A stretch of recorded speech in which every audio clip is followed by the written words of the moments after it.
gather round and take a seat on the ground.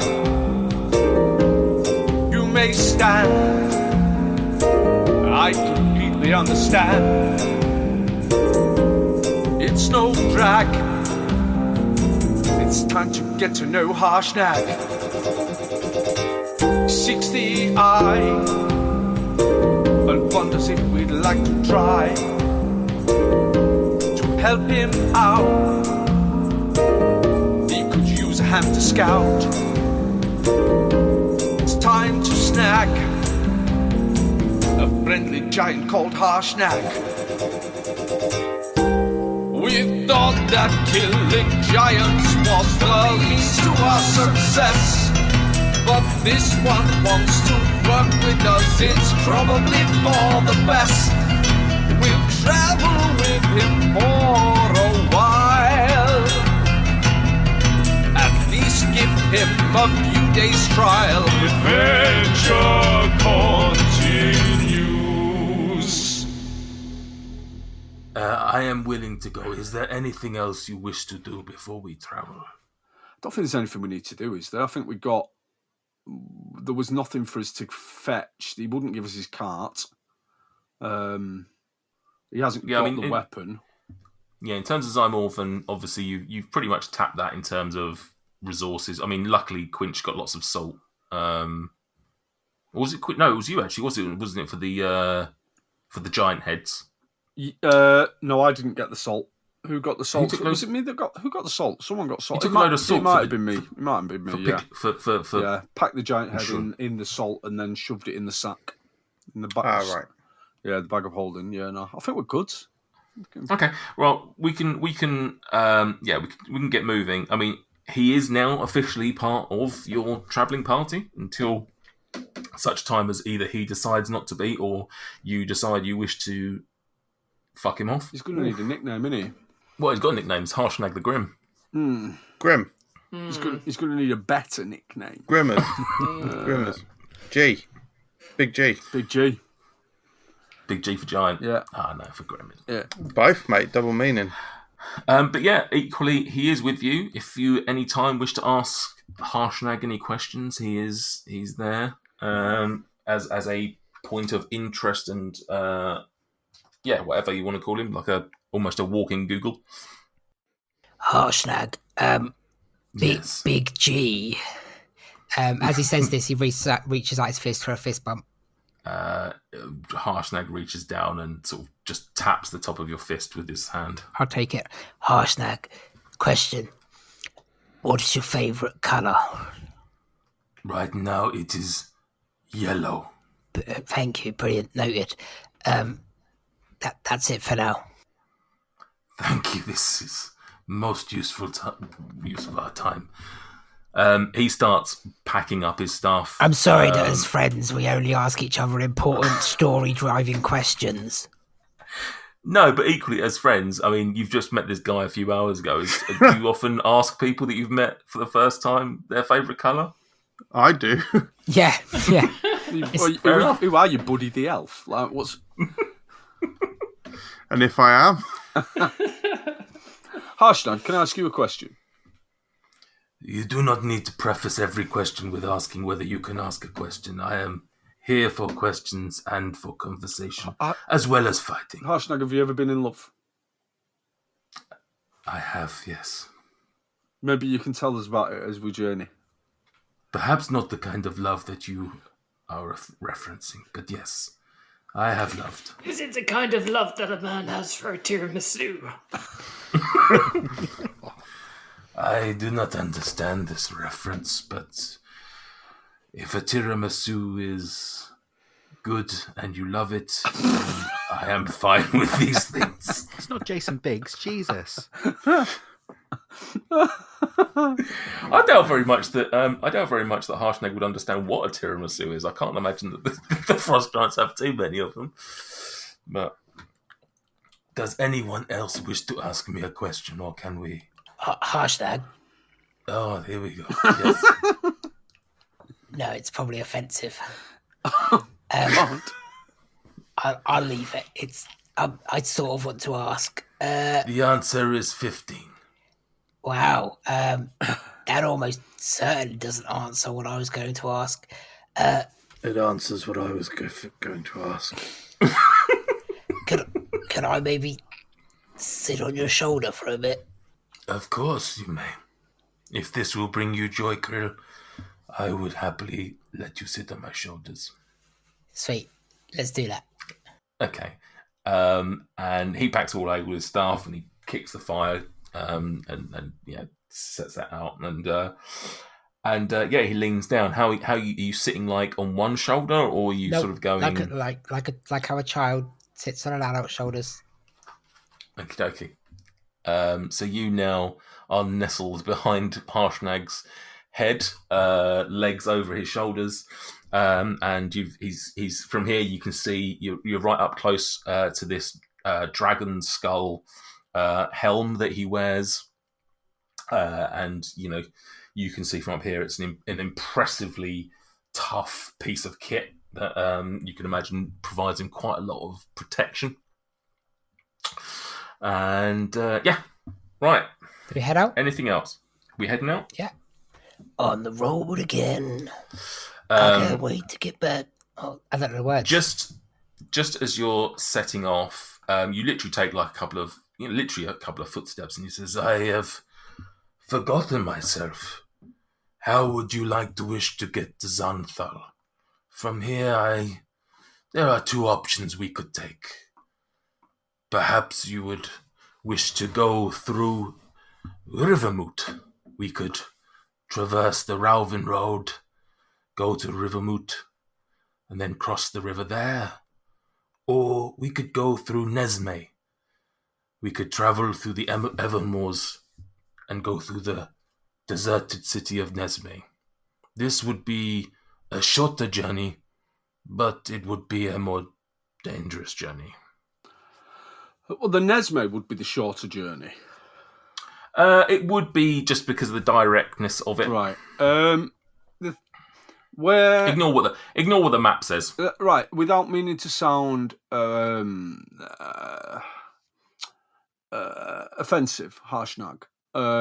In terms of turning up to towns and settlements, the five of us, and as you've already pointed out, we've got a couple of big boys with us. We're now travelling with an even larger big boy. If we start turning up to towns,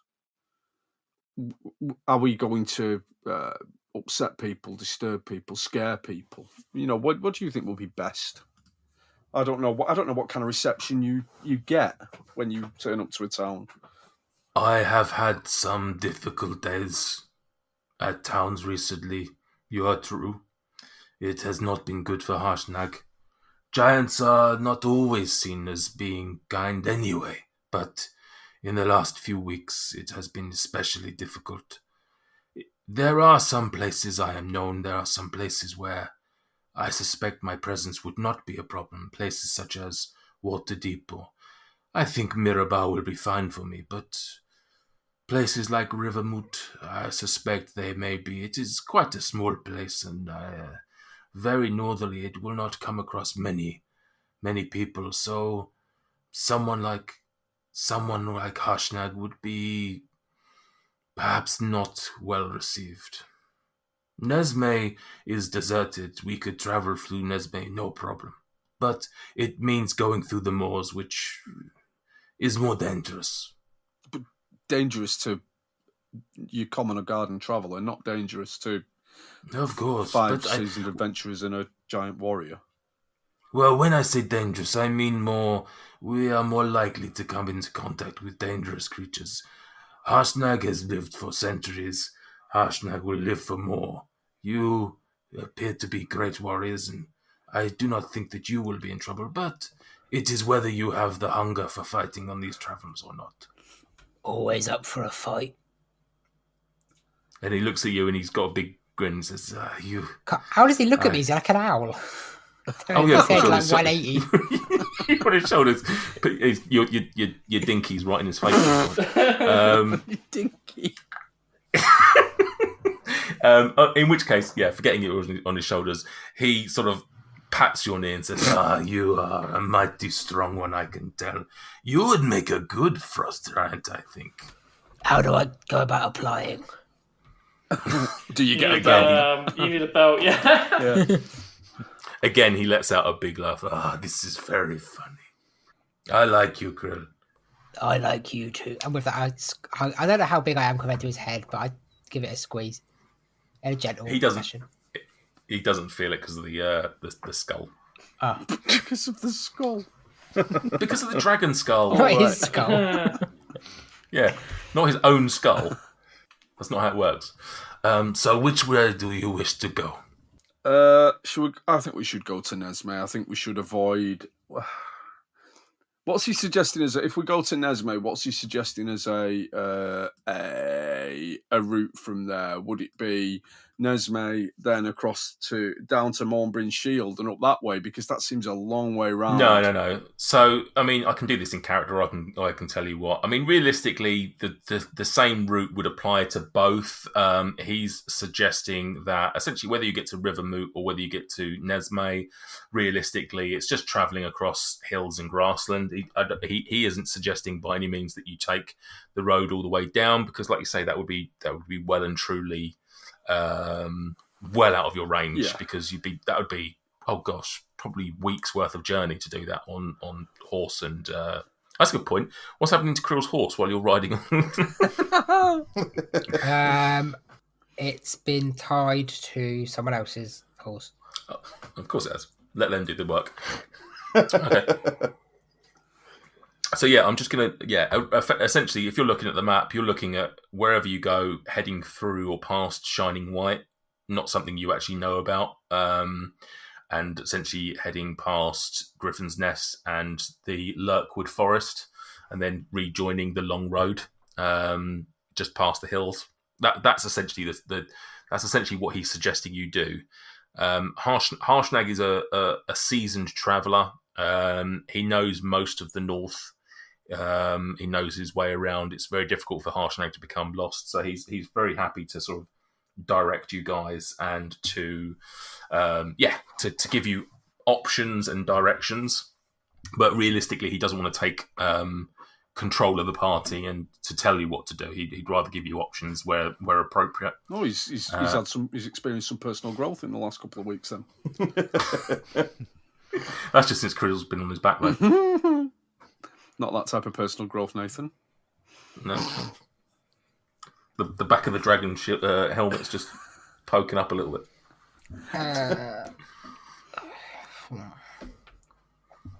So yeah, realistically, right now the options are Rivermoot or Nesme. After that, you're pretty much looking at the same journey, albeit with some slight variations. But there won't be much choice after you get that. So it's just whether you want to go via the populated Rivermoot or whether you want to go through the moors and the abandoned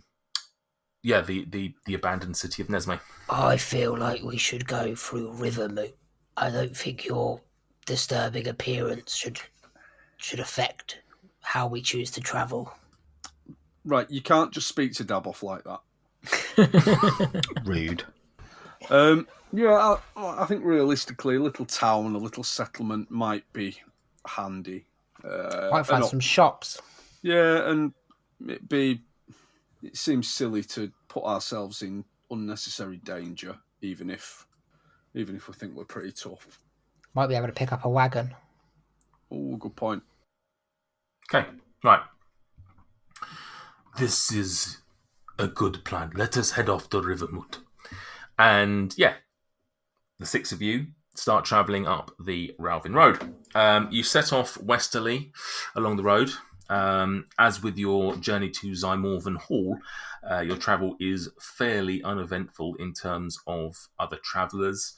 Now, by the end of the first day, speedily, having made plenty of progress, you get the impression, and from Harshnag's words and his suggestions, you think you're probably about halfway to Rivermoot, so you anticipate this being a couple of days' journey.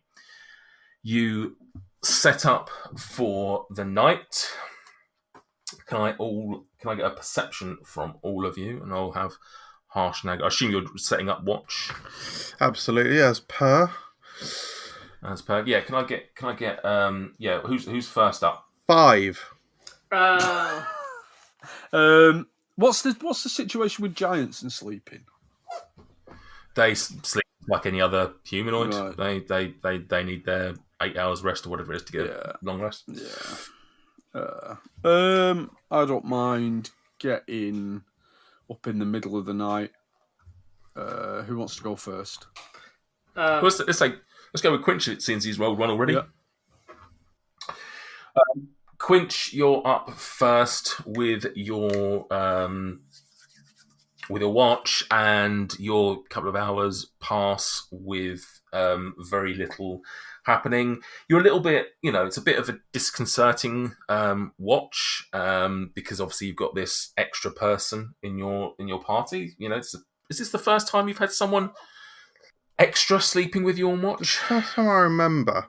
Can I do? I'll keep one eye on sort of the surroundings, environment, and potential danger. One eye on Harshnag, just making sure that he's sleeping well / not going to betray us. And one eye on my cube of many colours as I give it a twist. Okay, yeah, this is your day. Yeah, right. Do your twist with your third eye. Here we go. Oh, slightly. Does he get a birthday treat of a bonus?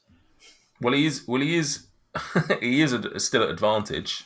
In that case, 17. 17. Okay, lovely stuff. Yeah, Krill wakes up. Those colours are really, really lining up. Okay. In terms of Harshnag, you sort of see him a little unsettled to actually settle down and sleep, but he eventually passes out, probably about half an hour or so into your watch, and quite a loud snorer. Probably not a surprise. In that case, I will just pour. I've got a vial of perfume. I'm just going to pour a little tiny bit on him. Whereabouts? On his chest, if it's sort of accessible. Just like a tiny little splash. While he's asleep? Yeah. Okay, all right, thank you. Can you do a stealth for me, please? Yeah, here we go. 8. 8. As you're doing it, he doesn't wake up, but he does sort of like roll away from you. So you go to splash it on his chest, and actually you sort of get more sort of like his like outer pectoral, like close to his armpit. Side boob. His side boob, yeah. Nice. His big blue giant side boob. Who's up next? I've rolled, so I'll go next. I rolled a lovely 5 overall. A lovely 5. Okay. You're up and about, and as you're sort of awake, you suddenly get this whiff of perfume coming from somewhere. You don't know where it is, and Quinch didn't tell you where it came from, but it just confused you somewhat by that you can smell perfume. But you put it down to maybe some opening of night flowers or something like that in the area. You are camping on road, so to speak, or just off the road. So this is it's not like you're in the full wilderness by any means, but there's certainly lots of foliage around. Other than that, night passes fairly uneventfully. Bit of a chill in the air, but you don't hear or see anything else that happens in your watch. Who's up next? I'll go next with a 15. With a 15. You also get a little whiff of this perfume, but you've spent enough time with Quint to know it's definitely something he's done. You, in the middle of your watch, though, the one thing that happens that sets you a bit on edge is that about halfway through your watch, you suddenly hear from the south a large sort of crash noise, like not close by any means, but close enough that you can hear it, obviously, and the sound of probably a couple of voices, like ogreish cries. Again, they're somewhat in the distance. You don't necessarily think they're about to disturb you right away, or anything like that, but you equally think, just just going to keep an eye on that side of the camp. If I were to choose not to go back to sleep, how would that impact me mechanically? Would that make me exhausted? Yeah. Even if I had 4 hours. Yeah. What do you need to do? Are you a 4-hour jobby? No. That's full elves. I'm just thinking, if there's. I would say that if you stayed up the rest of the night, then that's exhaustion because you didn't get your first. Whoever's up next, I will. What I'll do is I'll keep down next to them. I'll just get my head back down next to them where they're keeping watch, so that if it does kick off, they can wake me quickly. Because I think there could be bother. Yes, I want to go next. Okay, cool. So obviously Dweez was laid down with his head on my lap. So I did actually roll. Romana rolled this one for a 9 overall. A 9 overall. Sorry. That's the woman who thinks we're pathetic for playing D&D, who lambasts us for our silly little games. Is now rolling. Is this speaking of Harshnag having some personal growth? Has Romana experienced some personal growth? Has she seen the movie? Has she jumped on the bandwagon? No, she didn't. She just bought wanted these to know dice, what it actually, felt like so to roll it professionally. she bought these quite nice dice for me. And she wanted to test them out. Yeah, exactly. Nice. Right, with your 9, and obviously with Dweezil's words, you listen out towards the south, paying that particular attention, but obviously not necessarily ignoring anything from anywhere else. You can hear noises off in the distance, but not quite as problematic as what Dweezil heard. Like, you don't hear any shouting, you don't hear any crashes or anything like that, but you can definitely hear that there's something out there. But again, as with Dweezil, nothing happens, nothing comes close. You don't sense anything beyond that. You just know that it's out there. Who wants up next? Let's go with Harshnag next. He rolled a 12 overall.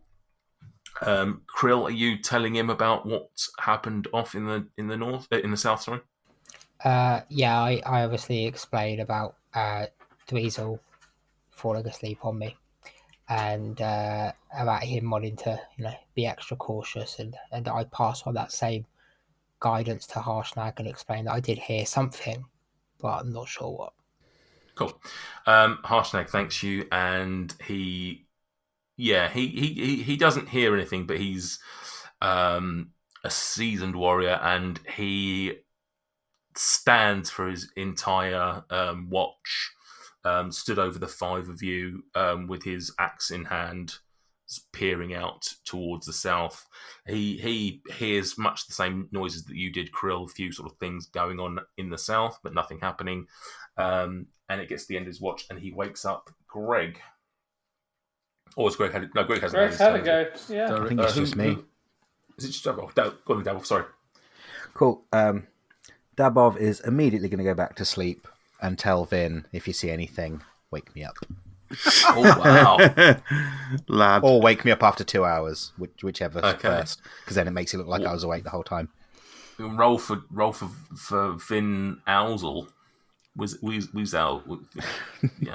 So Vin's perception, yeah? Yes. He gets advantage on perception checks that rely on hearing or sight. Why don't we just let Vin do the entire shift? Like, why are you making us all get up in the middle of the night, and then when you've got auto lookout? Because he's my owl. It's a little ring doorbell. I mean, you're more welcome to bring your own owls. I don't have one. Out of context. 14. Yeah, that's a great out of context. You're welcome to bring your own owls. 17. 17. What's he doing? Is he just perched? Is he flying off? What's he actually physically doing? He's probably going to sort of stay low enough. What's the terrain like? Where you are to the you were travelling along this road towards Rivermoot. You've camped to the north of that, which is fairly flat grasslands and meadows and stuff like that. It's not nothing particularly exciting. You've got the forests to your east, and you've got there's some mountains to your north and west. Below you knew that there was the Ralvin River. So yeah, it's all fairly flat where you are now. There's a few trees and whatnot to perch on, but there's nothing. It's not like a dense wooded area by any means. Okay, he'll just kind of circle above, keeping us in view, and then maybe perch for a bit of a rest every so often if there's a tree that overlooks us, sort of thing. Okay, so he does that, and he flies off northeast, south, and west. He does a circle. He goes off in every direction he can to do some scouting for you for the couple of hours or whatever it is. And he doesn't hear anything. So whatever that was disturbing you in the south seems to either have gone to sleep or moved away. And so by the time he comes back to you and wakes you in the morning, nothing's happened, and you get through the night uneventfully, so to speak. You pack up your camp and set off again. The second day of travelling is much of the same. Although a very, very cold wind has come in from the north, as well as a heavy shower, and those two things combined has just become a very unpleasant and icy experience for the for the lot of you. The only one, in fact, that doesn't seem to be having any issue with it is Harshnag, who seems to, apart from the rain getting in his eyes and stuff, he's very, very unaware of there being any issue. Very happy with the temperature and stuff like that. He does see that the rest of you are having a little bit difficulty with it, and he does have a couple of he's got like bits of hide on his armor that he can detach, and he offers these to you. So if anyone wants them to help you with the temperature, you're more than welcome to have them. By the end of the second day, you see two things. Firstly, you notice off a fair bit in the distance, you can see essentially a second river coming from the north and joining up with the river that you've been riding alongside, causing a bit of a sort of a Y junction. Secondly, you see, much closer in fact, you see a village approaching you.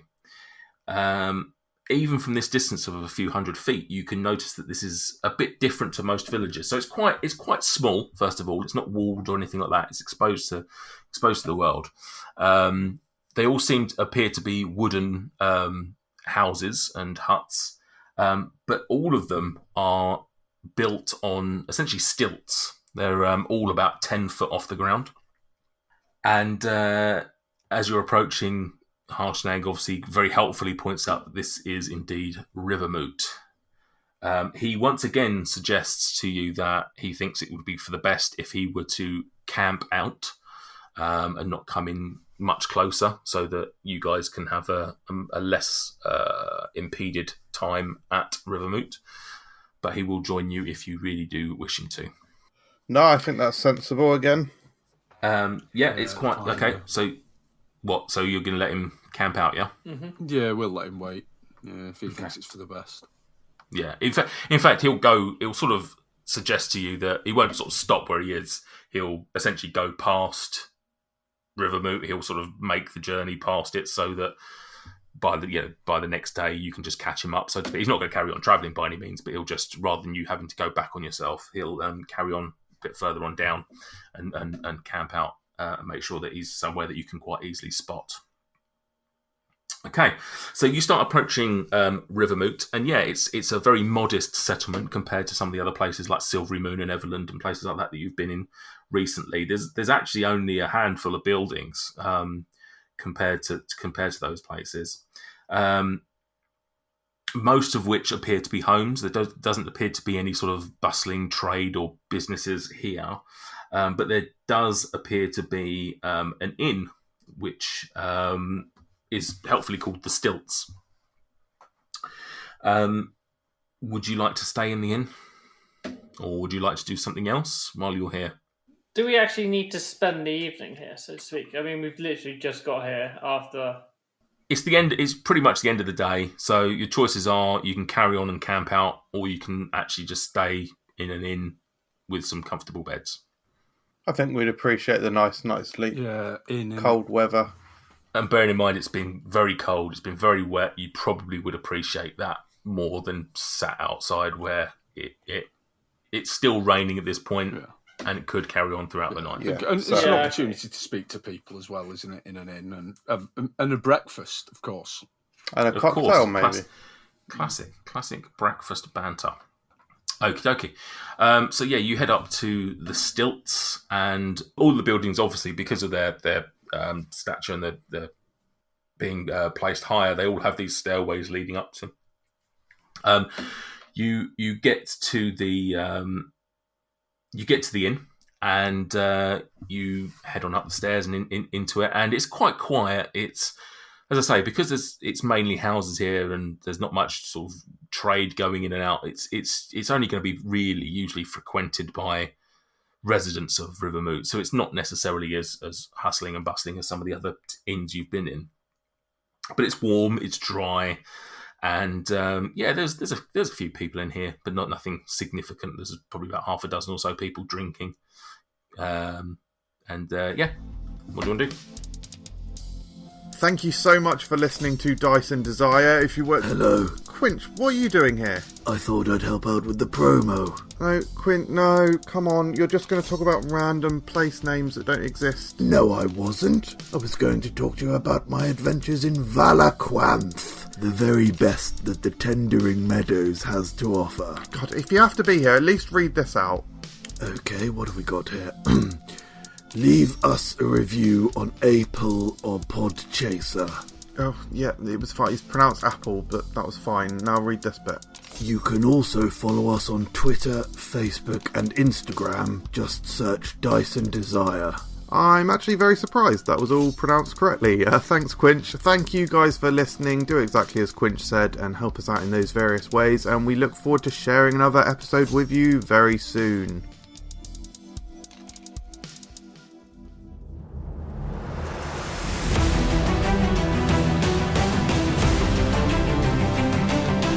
In a world besieged by darkness, torn apart by hatred, where the cruel, the wicked, and the heartless rule over all, Romancing the Dungeon is an epic tale of 4 legendary heroes who unite in the name of love, unity, and friendship to bring light and hope back into the world. Are you serious? Those 4 wouldn't know what love is even if it was tattooed on their asses. You got the wrong show if you think these 4 are love experts. I'm the only love expert you need, so we're doing this my way.